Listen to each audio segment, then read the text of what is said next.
challenging racetrack, mainly because it's got extremely narrow corners and very flat corners. No banking here whatsoever.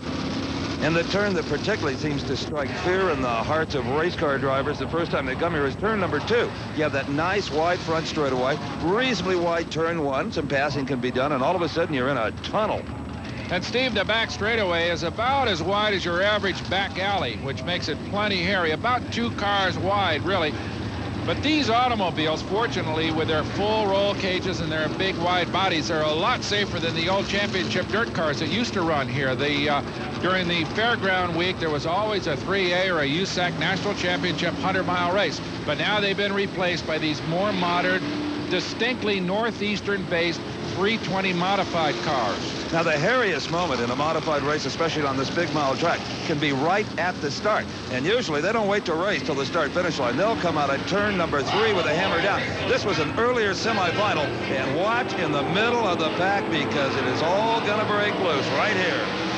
Well, that is C.D. Coville from just downstate here in Burnt Hills, New York, who got butted right into the outside fence. Really took a good hard shot as everybody came roaring off that 4th turn. Fortunately, CD didn't hurt himself, and the race car bent up its front end and put him out for the day, but he was a lucky man. But that's an idea of the really heavy-duty action that these kind of cars put on here at Syracuse.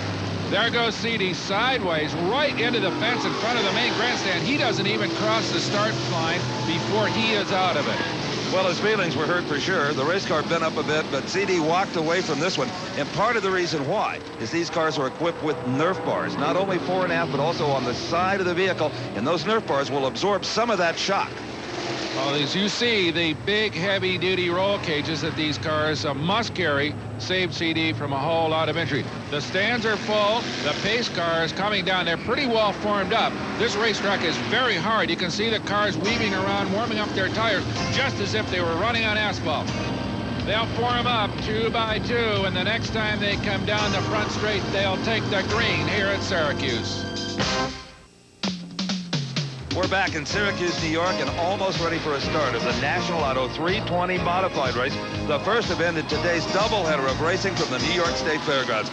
I'm Steve Evans, along with Brock Yates and Ed Bruce. We have got 42 cars, Brock, and they're formed up pretty well. We could get a start here. I think so. They're off turn 4, and that is Hoffman, your pole sitter, who is going to come down here and take the green. And he's got a big jump, Steve.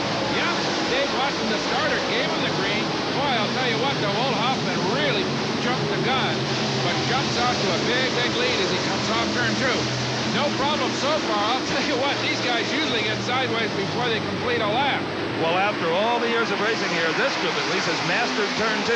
Seldom do you have a race that grids this many cars and not an incident on lap number 1 there. Congratulations, gentlemen. So Doug Hoffman, pole sitter, comes out of turn number 2 and down that very narrow back straightaway with a good solid lead.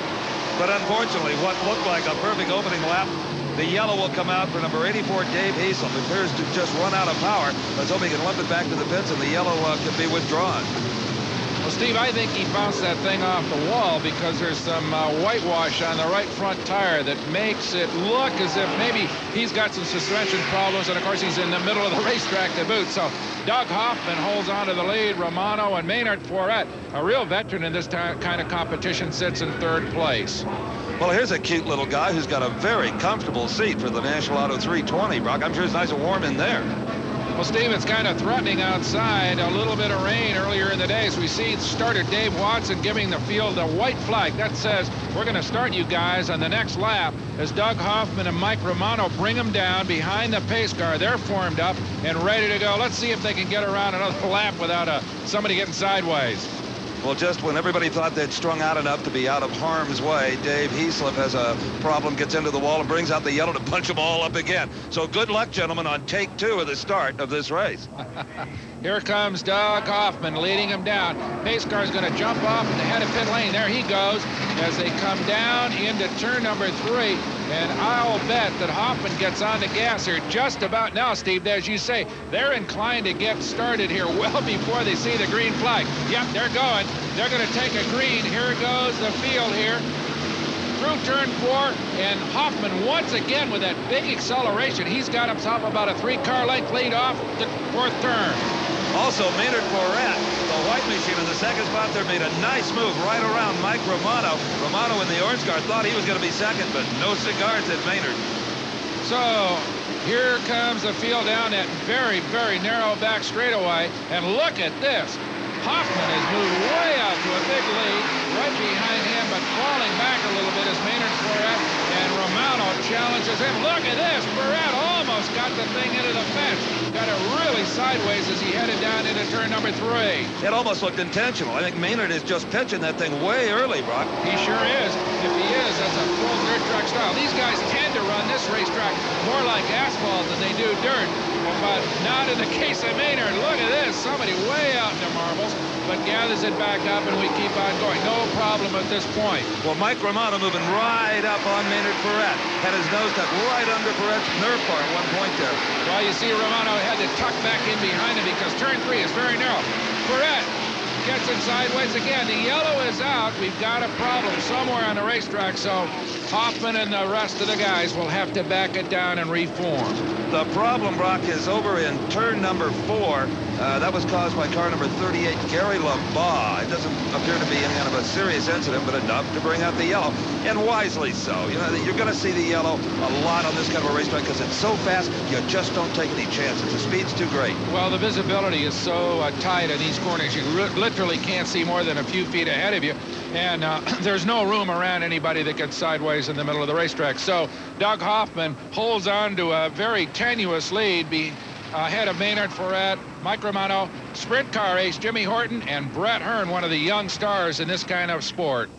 Hearn is a real charger. Back there in the middle of the pack, he should be fun to watch. The pace car is off. They're formed up 2 by 2, and we have got another restart of this race. Well, here they come, and once again, it's Hoffman coming off that corner, but this time he doesn't get the jump on Forat that he got before, and Forat is right on his dirt floor as he headed into turn 1. But look at this, lead number 85, Jimmy Horton, takes over the 3rd spot as Mike Romano falls back and falters on that restart. Well, both Maynard and Jimmy Horton were wise to Hoffman tricks there, Brock. They did, oh, and we got one up against the wall. Number 24, Rick Wilson. Again, just a been up front suspension. He's going to be okay, but surprise, surprise, the yellow flag is out. So Rick Wilson backs it off the fence and heads back toward the pits. I'm afraid he's finished for the day. And let's see how Doug Hoffman does on yet another restart. Well, so far here at Syracuse, the real wear and tear has not been so much on the race cars as it has been on the yellow flags. They're about to wear them out. Poor Doug Hoffman, who has sat on the pole and has led every lap so far, wondering if they're ever going to let him race. Here we go with yet another restart of the National Auto 320 for modified cars. Well, he gets a little better start this time. Oh, trouble right away. A chain reaction right in the middle of the pack. 2, 4, 5, 6 race cars involved, and they never got to the start-finish line on the restart. Just incredible. These guys are out for blood today. Guess what? Another yellow. So poor old Doug Hoffman's going to form it up again. As we take one more look at what happened, that's one of your typical stock car mess-ups on a restart. It's very common in this kind of racing. Nobody hurt, not a little bit sheet metal, but that's about it. As we watch Brad Bramer in 357 get a little bit sideways, and then Jeff Hetzler in that black and yellow car gets totally sideways. He looks like he might get away with it, get it all kind of put back together again, and then Mike Rickey in the 406 hits him, and then Mitch Gibbs, and then here comes Mark Osterhout. He comes wailing around turn 4. The racetrack's blocked, and bam, that puts a capper on the whole deal. Well, I hope nobody needs a tow out on the New York Thruway because all the wreckers are here at the fairgrounds cleaning up this mess. Number J17, Jeff Hotzler, he's headed back to the pits. He was kind of the filling in this mechanical sandwich. He couldn't do a thing about it. Mark Osterhout also headed back to the pits, number 138. He may well be done for the day. The yellow's going to be out for a while. He'll try to get it fixed, I think. Brock right now is with Jeff Hotzler. Brock? Well, Jeff, first of all, I guess you're okay, which is good, but God, you were running good, up around 6th place and in one of those restart deals. What happened exactly? Well, everybody bottled up on the start, and one guy got sideways, and the guy outside of me went over the right front wheel and bent it, and off I went into the wall. That Turn 4 seems to be a lot of trouble today. We've had a lot of yellows in the initial stages of the race. Anything going on? Is it just greasy, or is it just a place that's always trouble here at Syracuse? No, what I think, everybody gets a little rammy on the starts. They think they get a spot and end up rubbing wheels, getting out of shape, and accidents happen. Yeah. How's the racetrack otherwise? It's not in bad shape. It's pretty fast. That's good. Well, we're sure sorry you're out, but it looks like the car didn't hurt too bad, so I'm sure you get it ready again. Yeah, we'll be back to Fonda next week. Good deal. Well, good luck. Thanks, Jeff. Thank you. Sure. Well, Jeff's car's not that badly hurt, but Billy Decker's number 91, that could be a write-off. It is really a twisted hunk of metal. So the field out there trying to, once again, form up for a restart. I've lost count of how many restarts we've had. I'm sure these guys haven't, especially, let's say, Brett Hearn, Brock. He has picked up a position on just about every restart, now up to 3rd. And another guy who's moved way up is Pete McNell. The 42 car is up to 6th. All right, here they come. Hoffman off the line. Now, look at this. Hearn has challenged Forat for 2nd place. Hearn sticks his nose in as they head down into turn 1. Maynard gets it sideways, stays way wide, and I think Hearn's going to make it stick. Yes. He comes out at turn number 2 in 2nd place. And Pete McNell, he moved up from 6th to 4th in that same 2 turns. All right. So we've got McNell in the yellow 42 from St. Catharines, Ontario, a Canadian in here, doing real well in 4th spot. And Hearn, who started way back in 10th, up in the 2nd spot, challenging Hoffman for the lead, Steve. Absolutely. Brad Hearn has mounted the greatest charge of anybody here. And at long last, we are really racing here in Syracuse. Well, I think the guys have kind of sorted it all out. Don't forget, most of these fellows, with the exception of some of the leaders, run mostly on half and 3rd mile dirt tracks. And they're just not used to running these big speedways like this. What a race we've got for 3rd. The white car there at the head of the pack, that is Maynard Forat. Right behind him, the yellow car, number 42 of Pete McNell. Then comes Jimmy Horton in 85, and Mike Romano still in it, car number 97. All of them bunched up there for the 3rd spot. Well, look at McNell trying to stuff that nose of his underneath Maynard Forat, but can't quite make it work. Although Hoffman holds on to the lead in good shape. Look at this, Steve. Horton and McNell have to go wide to avoid a slowing car in the fast lane, and that causes a little bit of bobble on their part and gives McNell a little bit of an edge on Horton. Well, so far, the one guy that stayed out of all the tangles is Doug Hoffman. He continues to lead, but what a threat suddenly Brett Hearn has become. Righto, and in 3rd spot, coming off turn number 4 right now, the veteran Maynard Forat doing a very good job. Been among the leaders right from the start as he now, oh, look at this. We have got a blown engine on the front straightaway. That is Pete McNell, car number 42. He was running 4th, but all of that smoke can only indicate one thing. And yep, he is starting to slow. That engine severely damaged. That's a tough break for McNell as he goes up out of the groove, waves everybody on by. He says, I'm out, guys. What a tough break. Came down here from St. Catharines, Ontario. That also is an area where these modifieds are very, very popular. But not today. We're not going to see a Canadian in victory lane, apparently, at least not Pete McNell. All right, here we see the battle for the lead. Number 60, Doug Hoffman in the white car, being chased by Brad Hearn, a very popular young driver, Brock, who drives also the big block modifieds as well as the 320s. A kid who races for a living, has aspirations of being truly a champion, even in NASCAR stock car racing or possibly Indianapolis. Wants to go for it all. Well, here's 2 guys really going at it for the 5th position. Number 126, Craig Van Doren, and number 97, Mike Romano. But all of a sudden, a caution flag is out because of the blown motor by Pete McNell. Brock is there. Oh, Pete McNell obviously disappointed. Former 2-time winner in this place, and it just wasn't going to be today as we... Listen, Pete, good, strong run for a while, but kaboom, right? Yeah, the car was really working good. The motor felt real good, but then it just all of a sudden started flattening out that one lap down the straightaway, and I think it blew up. Something happened inside the motor. No warning, just went away on you? No, just all of a sudden that lap it went. It was up until then it felt real good. It was pulling off the turn real good and going down the straightaway real nice. Well, we're real sorry you're out because we know you've run real strong here in this race in the past. Yeah, I'm kind of upset too. We had a hard week here, and we're lucky that we ran this good as we did today, and I can't be no complaints. Well, we're sorry you're out. Thank you. That's about as philosophical an attitude as I ever heard from a race car driver. No complaints? Well, let's take a look at the leaderboard as they again line up for restart number I don't know what. Doug Hoffman on the pole, still leading it. Brett Hearn, who's moved up from 10th, is right on him. In fact, will be alongside him at the restart. Maynard Fourette in there, and back in the 6th position still is Mike Romano. Well, Mike Romano, remember, started in the 2nd spot and has fallen back. We don't know whether he's got mechanical problems or what, but he's struggling right now as we get yet another restart. And here comes Hoffman. Don't forget, Steve, after all these restarts and all these challenges, he has not given up the lead. And you got a race for 3rd place. Maynard Fourette, 78M, and Jimmy Horton, number 85. That's the battle right there for 3rd, and they are just pushing and shoving one another. Steve, it looks like a NASCAR-style draft on a super speedway as we watch Jimmy Horton in that blue and white car pitch it sideways through turn number 3 and 4. Well, Horton will just pull right up behind him, kind of a, hello, I'm here.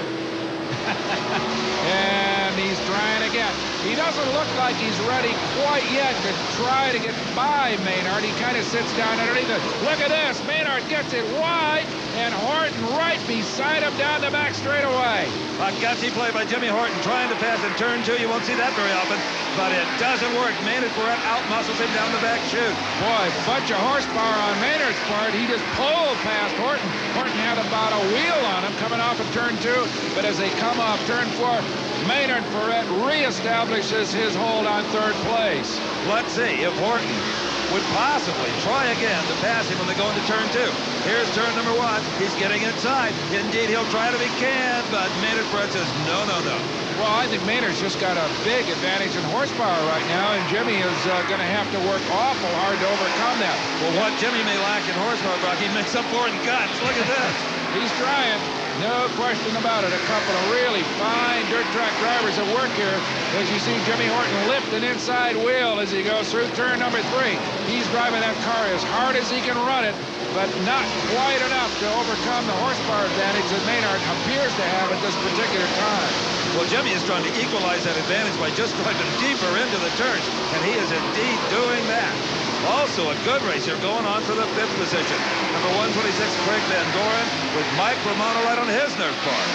Well, Steve, it's got to be kind of a frustrating afternoon for Mike Romano out of Johnstown, New York. He came in here, qualified on the front row, and has steadily fallen back. It could be chassis problems, could be engine, could be a combination of both. But whatever, it has not been particularly productive for a man who I'm sure started this race with high hopes. Here you see the white car of Maynard Fourette. He is tenaciously hanging onto that 3rd spot, but he can't shake that pesky Jimmy Horton.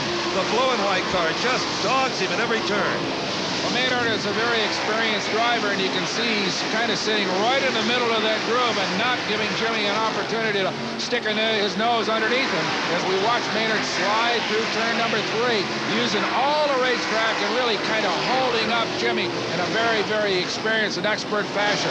I think what I said before is really true, Buck. Jimmy makes up that ground between 1 and 2 by just driving in deeper. We've got a caution flag out. Oh, Mike Romano qualified in the front row, and he's now out of it, parked up against the wall in turn number 2. That's going to bring out the yellow flag yet again, but it also will allow the field to bunch up a little bit. We should have some sensational closing laps of this modified race from Syracuse. Well, we're still under yellow here. It's the Syracuse New York State Fairgrounds National Auto 320 as Doug Hoffman continues to lead it. But I think, Steve Evans, we're going to have a green. Absolutely, and hammered down again is Doug Hoffman. He has never looked back from the very beginning of this race. The very best race, however, on the track has been these 2 guys. That is Maynard Fourette in the white car, followed just inches behind by Jimmy Horton for the 3rd spot. Absolutely. Brett Hearn jumped from 10th place right up into 2nd, but cannot seem to challenge the leader. So right now the race, as you say, is between the 3rd and 4th place drivers, Maynard Fourette and Jimmy Horton. And boy, they have been going at it. But you know, Steve, Maynard has not given way. Horton got right beside him going down the back straightaway, but that was as far as he got. He's only got 2 laps to go. Everybody's only got 2 laps to go. They're going to improve their position. But all eyes right now, I think, Brock, have got to be on Fourette and Horton. What a duel it's been. It's been a great race. Jimmy has got to be frustrated because he got a wheel underneath Maynard coming off of turn 2 and said, oh boy, I got it. But then Maynard just said goodbye, retook third place, and has held on to it ever since. Up front, though, not much chance to reel in Brett Hearn in second, and in turn, Brett's got no chance really to catch up with Doug Hoffman in the lead. Here we go, on to the last lap. The white flag is in most forms of auto racing signifies 1 lap to go. So this is Horton's only chance. There's your leader, Doug Hoffman, unchallenged out front in the number 60 modified, his final lap. And it'll be a well-deserved victory if indeed he wins it. He has been a second 2 years in a row. He deserved this one. He sure does. As he comes off turn number 4, he's got the checkered flag in sight. And here he comes, Doug Hoffman, flag-to-flag victory here at Syracuse. Brett Hearn in second, and Maynard Ferret holds off Jimmy Horton to take down a well-deserved third-place finish, Steve. Well, I'll tell you, that was such a race for third. We certainly didn't mean to slide either Mr. Hoffman or Mr. Hearn, who finished 1-2, but wow, you could watch that kind of racing forever. Hoffman cooling off his car. He'll be headed for the winner's circle, but before he gets there, let's join Ed Bruce. Standing in the control tower at the Moody Mile, this is Glenn Donnelly, who's the president of DIRT. You know, this seems to be quite a social event. Walking around the track, we see people camping out. They brought their pickups and their toppers, their tents, their whole families here. What makes it such an event? Well, this really culminates a whole season of racing for all DIRT fans all over the country. And you can see by the number of campers and everything else, this is really the, let's say, the Daytona or the Indianapolis of dirt track racing. Of course, racing generally started out on dirt tracks, didn't it? Well, it sure did, and I don't think it died here in the Northeast. It's still strong, and for that matter, all over the country. Yeah. Glenn, thanks for talking to us. Let's go back to more racing. Okay. Well, there you have it. The National Auto 320 won by Doug Hoffman, young Brett Hearn in second place, Maynard Ferret and Jimmy Horton fighting it out for third, and Craig Van Doren in fourth. Let's go to Steve with the winner. Out of the car comes Doug Hoffman, and he has got to be a happy guy. The modified 320 in your pocket. Can't ask for it to go any smoother than that. No, and after being the bridesmaid for 2 years in a row, it's about time. We really wanted this one. We worked hard for it, and we got it. You know, in the early going, you must have wondered if they were trying to take it away from you, those yellow flags. Well, it just seems all my career in racing, whenever I get to the front, the yellow flags fly left and right. So I'm used to that. What kind of racetrack were you faced with out there? Well, right now there's a lot of loose stuff being blown out on the track, and there's still a lot of scary areas, but the track's starting to get fast. Congratulations again. Thank you very much. All right, let's go to Brock with the second place finisher.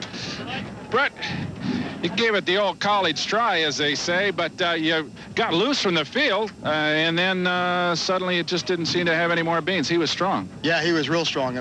I think we were out handling him in the corners. Just pulled me about 3 cars down the straightaway, and these guys that work on this car, it's not a normal ride for me. They just did a really super job. We had a good run the other night on the short track. We came back here and we put the long track sheet metal on the car, and I'm really happy. We came from 10th. We didn't qualify as well as we would have liked yesterday, and they just did a really good job to make a family of the owners of this car. Just super guys. Good job. Well, congratulations. Thank you very much. And now let's go to Steve with the third place finisher. All right, Maynard Ferret, you really charged in the early going, got up there as far as second, and then kind of drifted back a bit.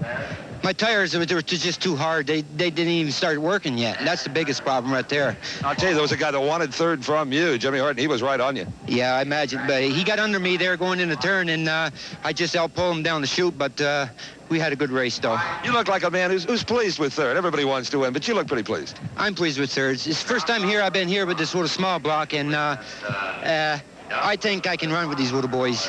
Right. It's the first engine I ever built is 320, so I think this is going to do a pretty good job. Shows a lot of promise then. Right.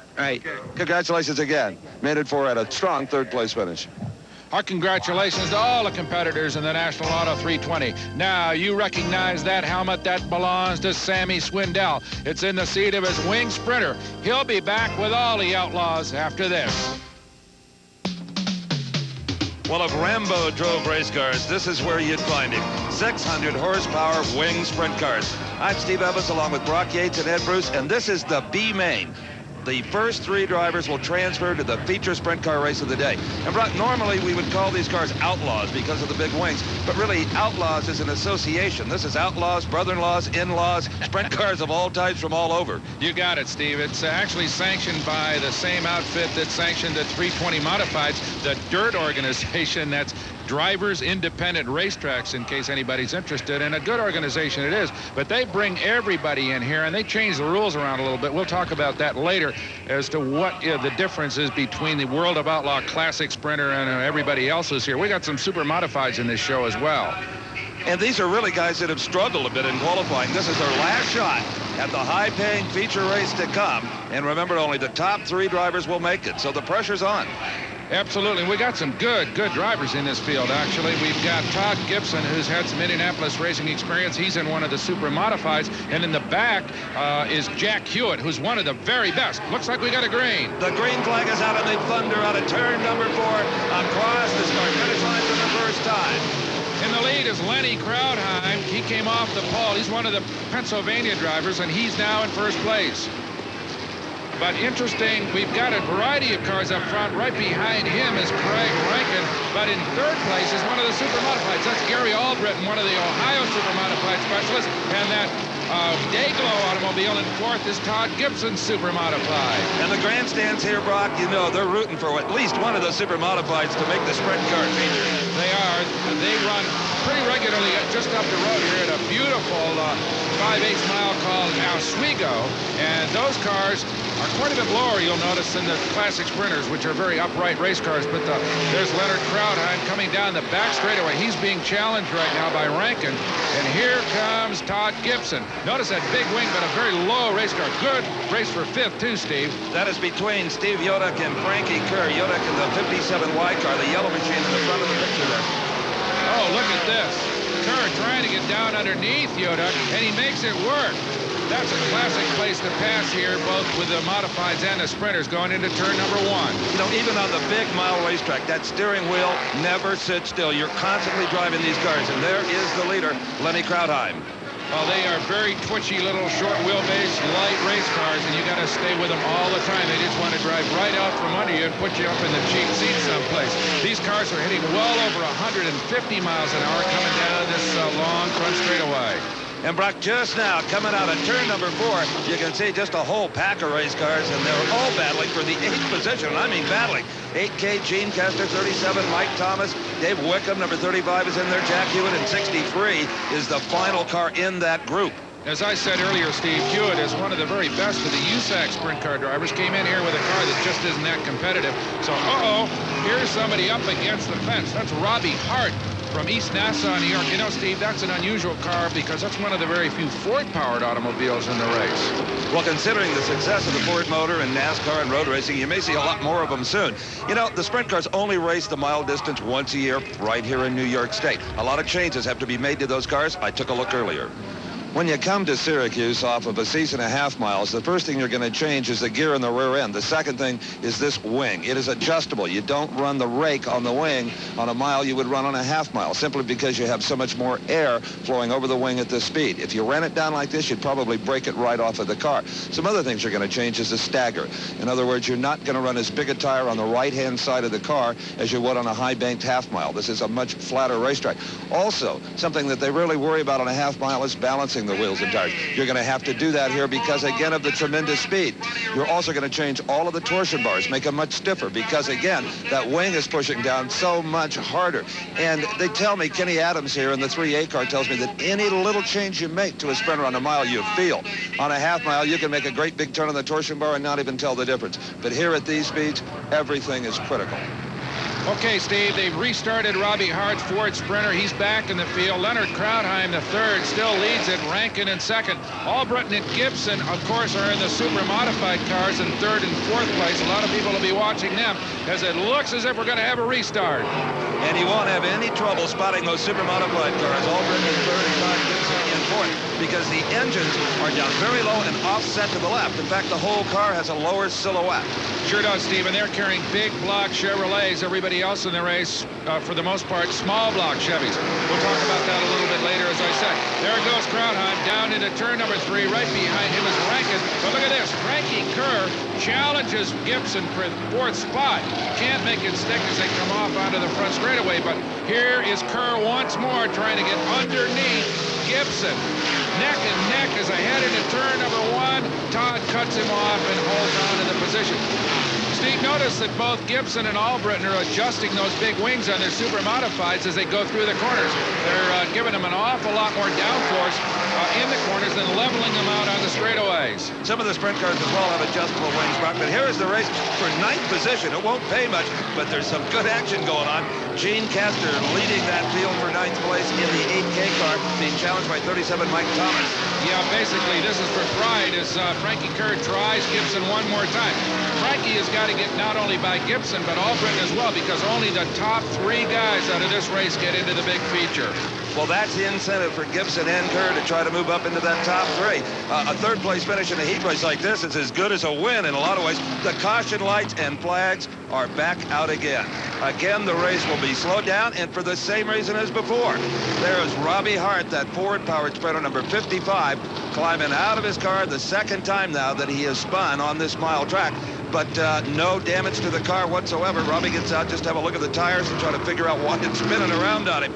We talked about Ford power in this sprinter. Well, there's a lot of different and interesting engine combinations. Brock Yates had a look earlier. Well, earlier Steve talked about a sprinter being kind of a roll cage with a motor stuffed in it, and that's basically the case. But the motors, believe it or not, are of a wide variety.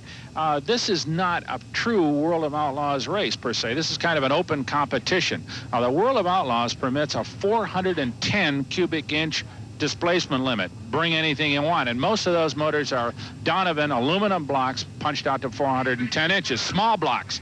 Chevrolets. Now, this particular motor, this is out of Ty Scott's car. He runs in the central Pennsylvania circuit. That's Williams Grove, Sealands Grove, Lincoln, Port Royal. That's a little bit different deal.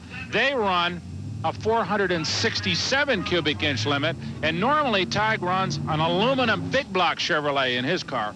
But the rules here at Syracuse require that he run like a super modified. Now, that gets a little complicated, but their limit is 467 inches with an iron block. So he had to stick an iron Chevy big block in this car to come up here and run at Syracuse. That adds about maybe 150 pounds of the automobile and really presents him at a substantial disadvantage to the lighter, more nimble outlaw cars, which are maybe 200 to 250 pounds lighter, considering that they're not only carrying a lighter engine block, but less fuel on board. So there are a bunch of cars here, and they all have little differences that presumably give the Outlaws, in their classic form, the Swindells, the Wolfgangs, and whatever, a substantial advantage. Well, the advantage everybody is looking for right now as we are ready for a restart is to pick up one of the top 3 spots. That's the only way you get to the main event to come. Leonard Krautheim has led every lap so far, and again, it's Leonard out of turn 4 first. He's got a bunch of power, Steve. But look at this. Albritton challenging for 2nd place, and so does Gibson trying to get by Craig Rankin. In fact, they both do. Probably, Steve, an advantage that those big block Chevrolets have in terms of just torque on that restart. Well, Brock, Todd Gibson, the 03 car, may have his hands full because I noticed coming down the front straightaway that there is a broken sideboard on that wing. It sure is, so that may be a handicap to Todd as he tries to maintain stability. That car is really not that well suited for this kind of a dirt race anyway. As we said earlier, that's designed specifically for asphalt competition. So Todd's got his hands full, but right now he's hanging in there in 3rd spot, but being challenged once again by Frankie Kerr, as he has for the entire race. Well, the wing can't work properly because the air is spilling right off the right side of it. That's right. And here comes Kerr, trying him in turn number 3. Can't make it stick, but boy, Frankie is driving that sprinter as hard as it'll run. As you know, Brock, there's an ongoing controversy among sprint car fans, promoters, and even drivers about the wing itself. Is it appropriate on these cars? Nobody argues that it can make for better racing, and also it's a safety factor. In an upside-down situation, the wing will crush and absorb some of the energy, but sprint car purists hate them. Boy, I'll tell you what, they sure aren't pretty. They look like barn doors tied up there on those race cars, but the drivers love him, as you say. This is Jack Hewitt sitting up there in 5th spot, one of the very best out of the Midwest. And Jack, as I said earlier, just doesn't have the horsepower right now, but if he gets that car hooked up, he can be a factor. Well, he is definitely struggling, Brock, and so is Steve Yodak, the number 57 car. He's back in 6th spot, a long ways from transferring to that main event. He sure is. Got about a half a lap to make up. Look at this. Yodak loses his right front wheel going into turn number 1. Boy, what a bad spot, Steve, but he kept it off the fence. Well, that right front wheel went completely out of the park, and it happened just as Yodak pitched the car into the turn, and apparently that little bit of extra pressure on the spindle caused it to snap. And you're right, Yodak did a heck of a good job. Let's take a look. And here you see in the lower lap comes Yodak into the picture, and there's the wheel going off to the right. It hits the wall and then goes completely out of the park into the parking lot. Well, Steve just holds on, steers into the spin, and really does a super job. He was probably running right on 140, 150 miles an hour when that wheel came off, and his driving was superb. Very composed young man. As soon as the car started to drift down into the groove, possibly interfering with other competitors, he just kind of gassed a little bit and drove it up to the wall. Three wheels or not. So Lenny Krautheim holds on to the lead, and Albritton and Gibson now tuck up right behind him as they clear the racetrack. We've got a green. No one really expected two of the super modified cars to transfer out of this heat into the main, and they may well do that. But when they get to the main block, the competition is going to get a lot stiffer. Well, Steve, we've got one more lap left, and I'll tell you what, Kerr and Hewitt are all over Gibson trying to get past him for that 3rd spot as we watch Krautheim come down through the last 2 corners and head for the checkered flag. But he's going into the main by a long, wide margin. So is Albritton, but it's a question about Todd Gibson. So Krautheim's your winner, but the big question, who takes 3rd place? Gibson holds on, takes it away from Frankie Kerr and Jack Hewitt. They can't quite get by the super modified, and he goes into the main event as well. So Lenny Krautheim is the winner here in the B main at Syracuse. We'll be back for the big show following this.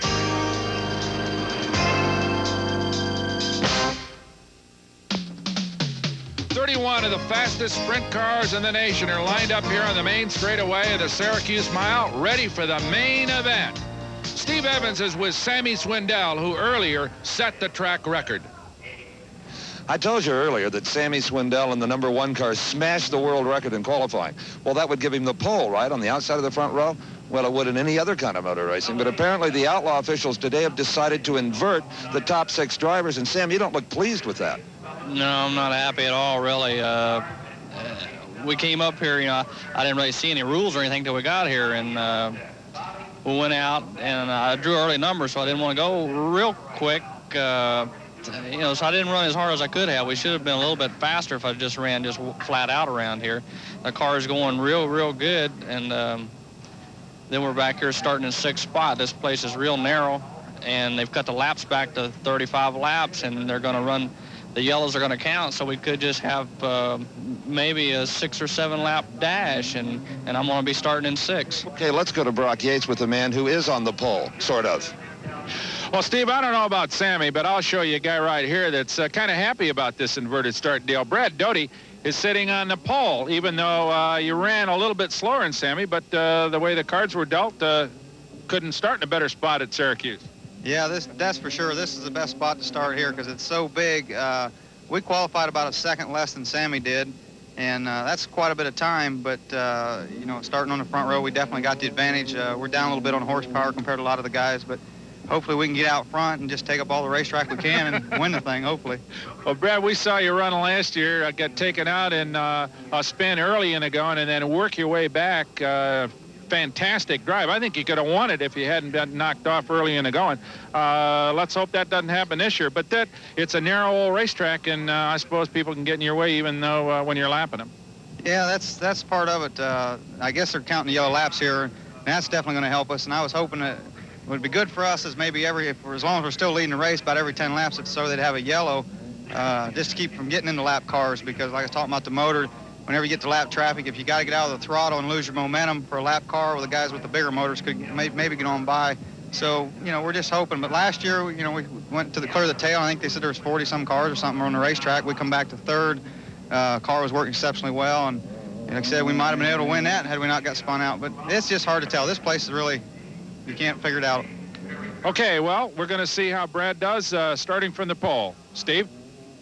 Okay, thank you, Brock. I'm with the man on the inside of the second row, Keith Kaufman, and you're kind of the man in the middle. You got slower cars in front of you and quicker cars behind you. Yeah, it's gonna be a rat race for the first turn to get in the lead, is what it amounts to.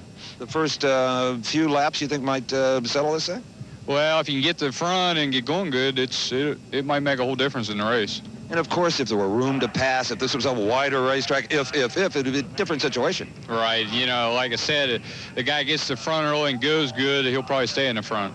Is that what you plan to do, get in the front early? Well, I'm going to try. Thank you, Keith. Okay, let's go back to Brian. Steve, I'm with the winningest sprint car driver in modern history, I guess you could say, Doug Wolfgang, who has won an unprecedented 53 features on the World of Outlaws trail, comes in here just with about as hot a streak as a man could ask for. A super season, Doug. I remember last year here at Syracuse, not such a good time. We weren't too happy, but got to be happier now. Well, we're winning a lot of races. Anytime you win races and do your job right, you're happy. So the last couple of years, I haven't been able to do the best job I could do, and wasn't all that happy. So that's the way it goes.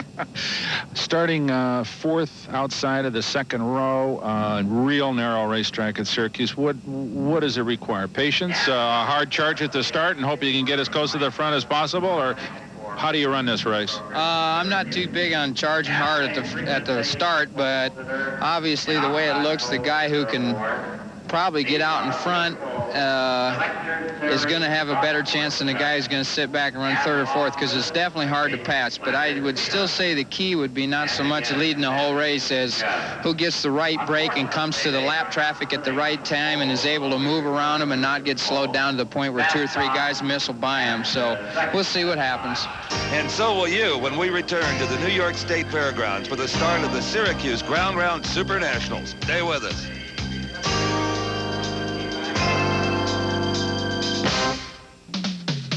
Well, the field is circulating, warming up those big Chevy engines, getting ready for the start here of this 35-lap feature. Steve Evans, you know, you think about a guy getting around this racetrack at 136 miles an hour, as Sammy Swindell did on a flat dirt mile. That used to be a quick time for a mile paved asphalt track with an Indianapolis car like at Phoenix or Milwaukee. And you know what Sammy told me off camera was that when he found out they were going to invert the start, he was out there kind of sandbagging, really didn't go as fast as he could. He was trying to get up front, not set quick time. Absolutely. I wonder how fast he could go. We may find out. Well, I would imagine that he would be able to circulate this racetrack at over 140 miles an hour if they really worked hard to hook that car up. That is an unbelievable speed for a narrow, beat-up old track like this. And in race cars that were really never designed for that kind of velocity. Absolutely. All right, we've got, of course, Brad Doty is sitting on the pole. He didn't have quick time, as we explained, but he will be the man to beat off the line. There's no question that his tactic is going to be to hold on to that lead as long as he possibly can. But let's not forget back there in sixth spot, the man who's the quickest in the place. And sprint car fans are looking for the name Steve Kinser, the king of the Outlaws. Well, he broke everything he had and went back home to Indiana. We have got a start of the Syracuse Ground Round Super Nationals. All right, look at that jockeying for position, and coming off the outside is Keith Kaufman to take the lead. A fantastic move by Kaufman, and just moves out. Look at that big lead he's got coming down the back straightaway. Kaufman, one of the best of the Pennsylvania drivers, representing Port Royal Speedway. Look at Swindell, he's already up to third. Right in front of him in the blue and yellow number 5 is Randy Wolf, and Brad Doty got himself a bad start, fell back to fourth. So we've got Kaufman leading and Swindell challenging now Wolf for second spot. Well, the best place to pass, Swindell will tell you, is going into turn number 1, trying to get underneath him. Let's see if Swindell waits out this lap and tries to take Wolf at that point again. What an aggressive move by both Kaufman and Swindell, who came from 5th and 6th spots to move right up among the leaders. There is Swindell going through turn number 4, smoking his tires coming off that. He is really hooked up, Steve. We heard Sam say earlier, Brock, how difficult it is to pass, how narrow the corners are here. It'll be interesting to see where he makes his move. If he's patient enough to do it in turn number 1, the ideal spot, or maybe he gambles a bit. Well, right now, Wolf is holding him off. Keith Kaufman has moved out of your screen. He's got himself a substantial lead. You can see maybe about 30 car lengths as Sam tries to get underneath Randy coming off the fourth corner, but he can't quite make it work. Randy's car getting awful wide. Now, Sammy's going to try him on the outside. What a move. Just sailed by Randy Wolf and a big sweep through turn number 1, and Sammy Swindell moves up into the second spot. That car is really working, Steve. And that pushes Randy Wolf, the 5W car, back in third, where he is now being challenged by Brad Doty and Doug Wolfgang. Wolfgang, as we said, is going to be a little more patient perhaps than Sammy Swindell, but he is the winningest sprint car driver this season. And he's just been dominant almost everywhere he runs, but right now he's got his hands full trying to get by Brad Doty. Well, Wolfgang told you, Brock, that he was going to be conservative here and not push in the first few laps. One thing Wolfgang has done this year is win more money than anybody else, and this is one of the reasons why he seems starting to make that move on Doty. If any of these drivers will have a tax problem at the end of the year, it's got to be Doug Wolfgang. He has just done incredibly well. He sure has, as he moved from the Midwest to the Pennsylvania circuit in the famed Weichert car, and that automobile is beautifully set up. They've won all kinds of events this season, but right now, well, Brad Doty's pulled it out a little bit on Doug and is holding off the Wolf, but he too can't catch up on Randy Wolf, who's moved up a little that blue sprinter of his to hold on to third place. And as this trainer car sweeps into turn number 3, right there at the bottom of your screen, you saw Jeff Swindell. He's running in the 6th position. He finished second here a year ago to his older brother, Sam. So Randy Wolf has a bunch of powerhouse race drivers right behind him as we watch the 2 leaders. That is Kaufman with the red 77 holding on to the lead, but slowly but surely Sam Swindell in that red number 1 sprinter of his is moving up. Look at Swindell work that wheel as he slides through turn number 3. Now Swindell has not run a full season of sprint car racing. He's had a couple of Indianapolis car rides. He's got a NASCAR Grand National ride coming up. He has only cherry-picked the big money events, and this one will pay him over $20,000 or pay the winner $20,000, whoever it may be.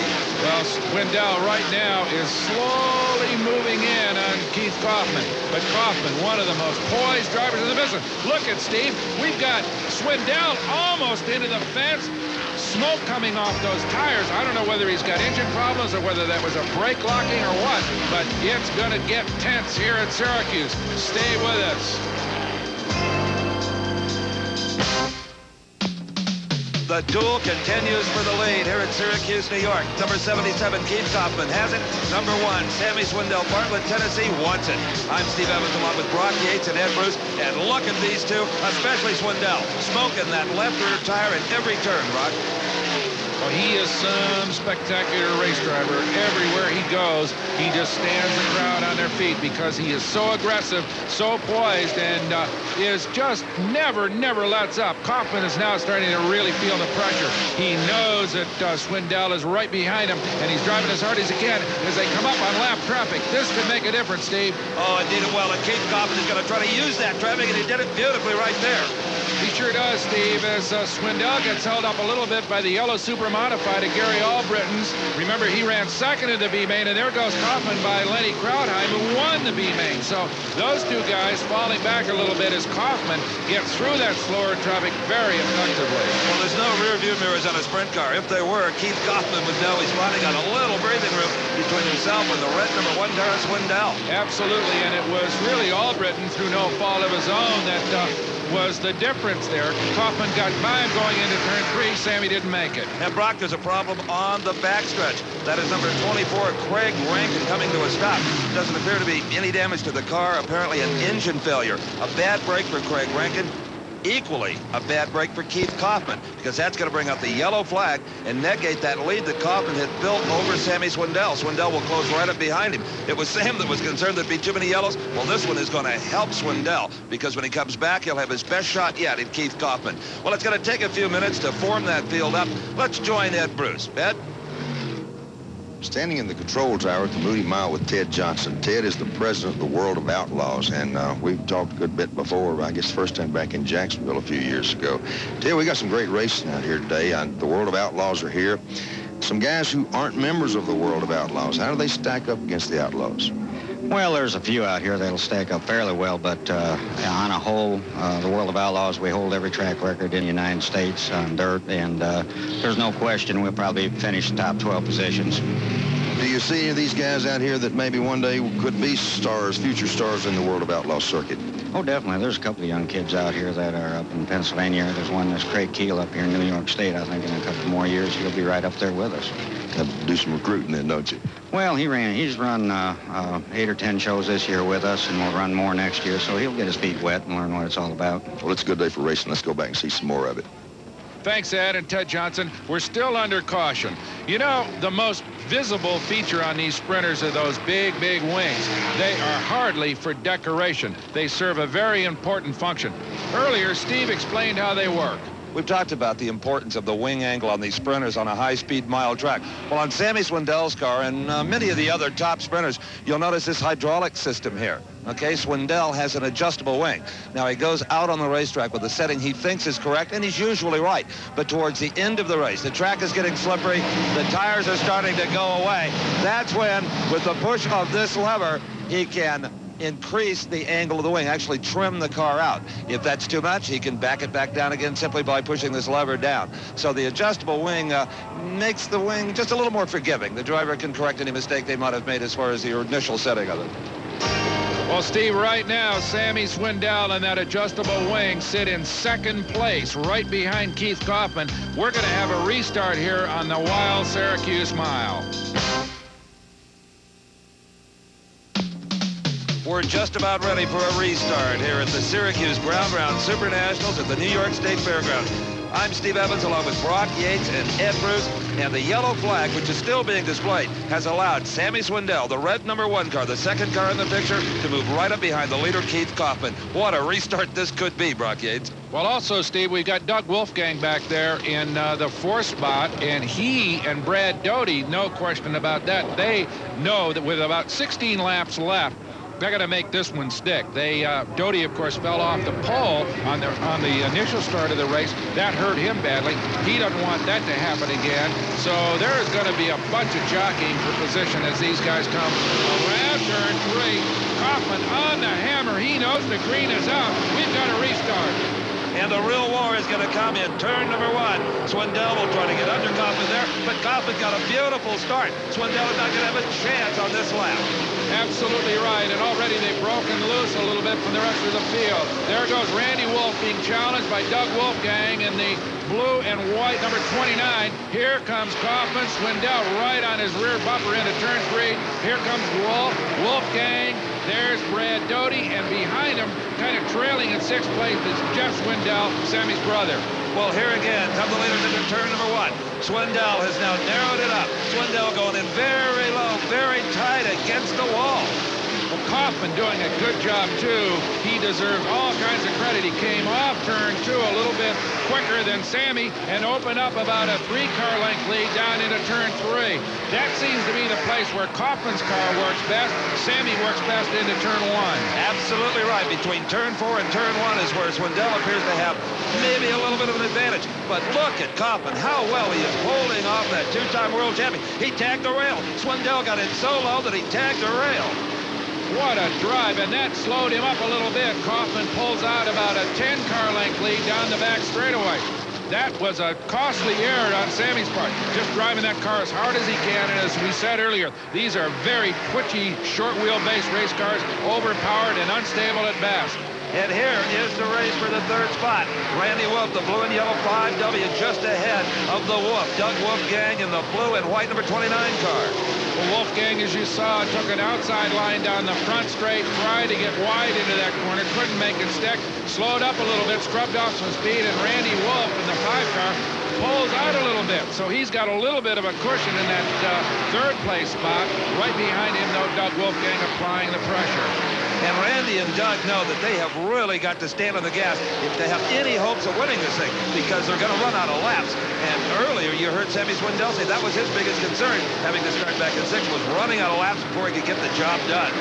Well, as we watch Wolf and Wolfgang sweep through down the back straightaway. You know, Steve, there's an awful lot of guesswork in a chassis setup for this kind of a race. There's tires, there's suspension settings. We watched that race between Doty and Jeff Swindell. I'm sure Brad Doty made a bad guess somewhere along the line. Tire stagger, wing angle, something is messing that car up because he normally is very quick. And right now, Jeff Swindell is starting to challenge him, moving in on Brad Doty and trying to get that fist spot away from him. Well, the one thing they don't seem to guess up very much, in fact, Brad Doty told me, is the gearing. On the mile track, well, you just double the gear you run on a half mile. These are quick change rears. You just swap those two gears in the back. Not a whole lot of guesswork there. Here comes some of the lap traffic and the leaders. Gary Albritton in the yellow suit. Remember when Kaufman got by him. But look at Swindell just tucked underneath Kaufman and trying to get by him on the back straight. And this is where Kaufman needs some lap traffic to try to use him as pawns in this chess game with Swindell. Even though Sam has already rubbed the rail, and he does it again. Nothing seems to deter this guy. He is going after Kaufman before this race is over. Oh, boy, he sure is. Here they go, threading their way through some of the slower traffic. Kaufman down low. Can't quite get by that slower car. Gets it sideways, and Swindell right up against him again. And what composure Keith Kaufman has shown here. Constant pressure from Swindell. Now, again, lapping Leonard Krautheim. Swindell tucked up right underneath him. You don't know which way Swindell's going to go. Low, high. He'd like to go low, but he's willing to do either one. Well, he's keeping it right up against that inside fence. That seems to be the fast groove right now. Kaufman, of course, staying down there as well. They threaded their way through that slower traffic pretty effectively. Sammy looking for a hole, but couldn't quite do it. But boy, is he applying pressure to Kaufman. And you've got to know, these guys have a sixth sense. You said no rear view mirror, and you're absolutely right. But these guys know when somebody is right behind them. And boy, I'll tell you what, Swindell just couldn't get any closer to Kaufman and not pass him. Well, in this case, Kaufman can hear Sammy Swindell. Absolutely. Tires smoking, coming off that dirt track just as hard as asphalt right now. As Kaufman gets a little loose going into turn number 1, but still holds on. Big, tall, strong Keith Kaufman in the lead. Behind him, Sammy Swindell, very slightly built, maybe 135, 40 pounds, about 5'10". But with the power steering in these cars, you don't need a lot of strength, just a lot of guts in Sammy. Sammy once again just scuffs against that inside rail coming into 3. What a race these two guys are putting on, and you can see, Steve, that they pulled way out from the third-place driver, Randy Wolf. Oh, yeah, this is a match race now between Pennsylvania's finest and one of the finest sprint car drivers in the world from Tennessee, Swindell, who's again right behind him. Well, they sweep by the slower lap car on the outside. No apparent problem there. I'm sure Keith was hoping maybe he could nip by him and hold Sammy up going into the turn, but it didn't work out that way. Well, Sammy urging that Gambler chassis sprint car forward, trying to get alongside Keith Kaufman before they get to turn 1. That's not going to happen. Swindell will go down low, I'm sure. In fact, Solo, Rob, that he rubs the rail again. There's not going to be much left of that left front wheel. He continues with this. Well, I hope he's not banging up the suspension. Once again, that cost him about 3 car lengths, but each time he's done that, it's been enough to push Kaufman out front a little bit farther. But here he comes. Sammy never gives up. Right back up there to challenge Keith one more time, coming down the front straightaway. This is where the favorite passing area is on this racetrack, but Keith Kaufman doing a masterful job of just using all that racetrack, just enough to hold Sammy up. It's possible, Steve, that Sammy is a little bit quicker than Keith, but the way Keith is driving this racetrack, he's just holding him up enough so he doesn't have the momentum. Look at Kaufman, got wide in turn 3, and Swindell goes through to lead it. You know, Swindell was watching that car. They were about to lap the 28 car, and he set him up perfectly. When Kaufman moved out to go around that car, Swindell went underneath. Well, that was Ty Scott. Sammy Swindell takes over with that pass on the number 28 lap car of Ty Scott and puts Keith Kaufman back in the second spot. Just a little bobble on the part of Kaufman. A beautifully driven race by him so far, and just that one little error cost him perhaps the event. Right now, though, his job is to get back up behind Swindell, and he's still got some lap cars between him. So Sammy, on the final lap here, has moved out to a big, big lead. Well, Keith Kaufman right now, considering the lap cars between the two of them, has very little chance of winning this unless something happens to Swindell. And the punishment that Swindell has inflicted on that race car, anything could happen. Well, right now, though, it's Keith Kaufman still trying to make that distance up. Going through turn 3. He's still behind Ty Scott. Here comes Sammy to win it. Down the front straightaway. The checkers out. What a race.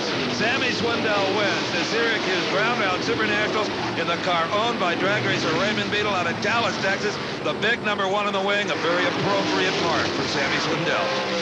And Keith Kaufman, a terrific race. Just one little bobble cost him victory. We'll be back to talk to Sammy and Keith Kaufman following this.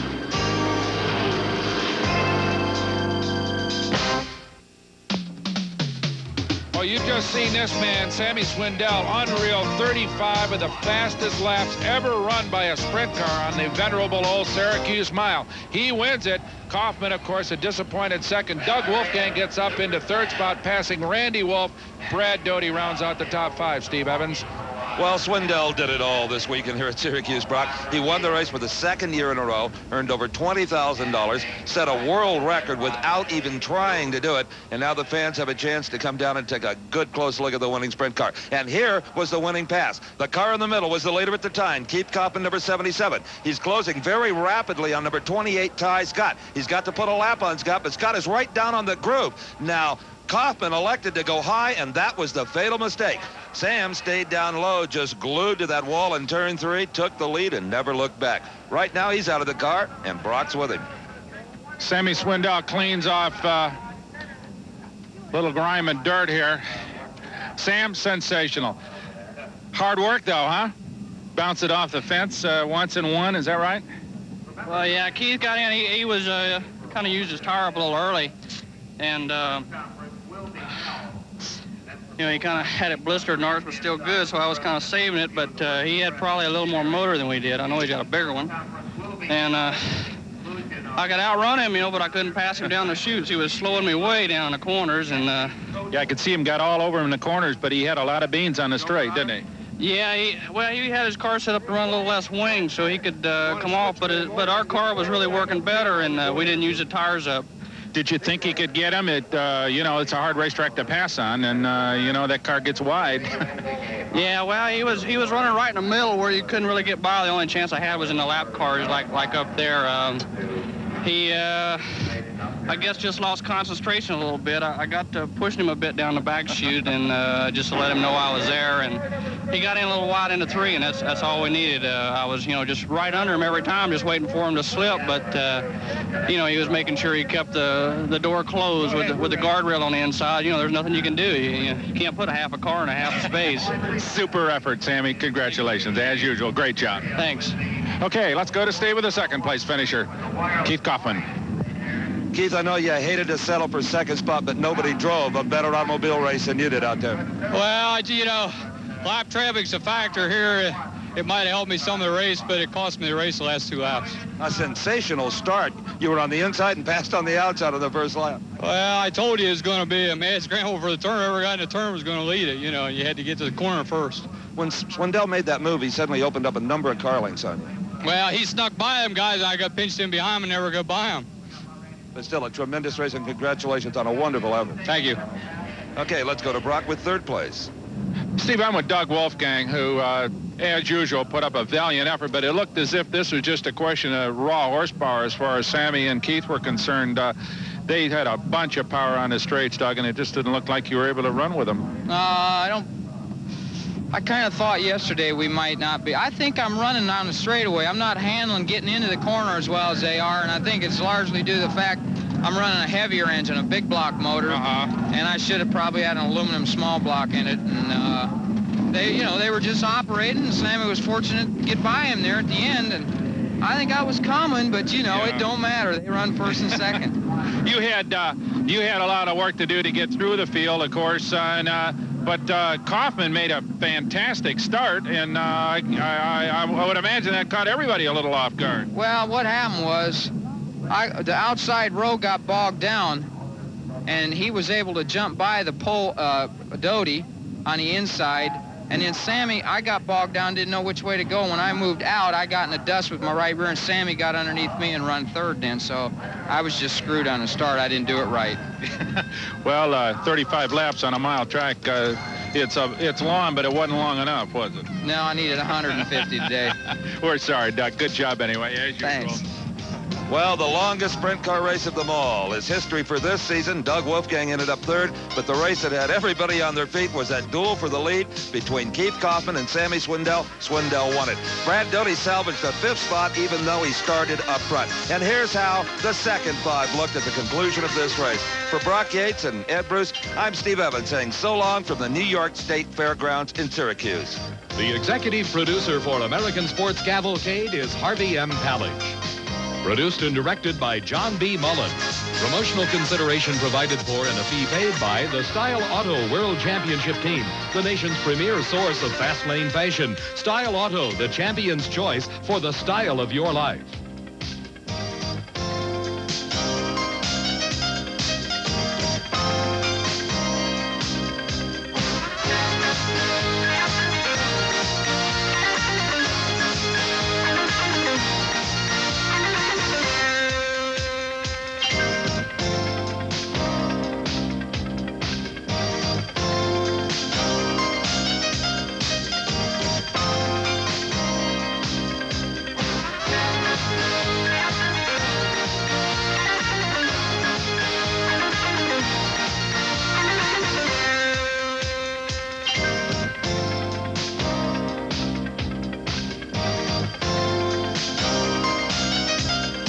The American Sports Cavalcade is a presentation of Diamond P Sports.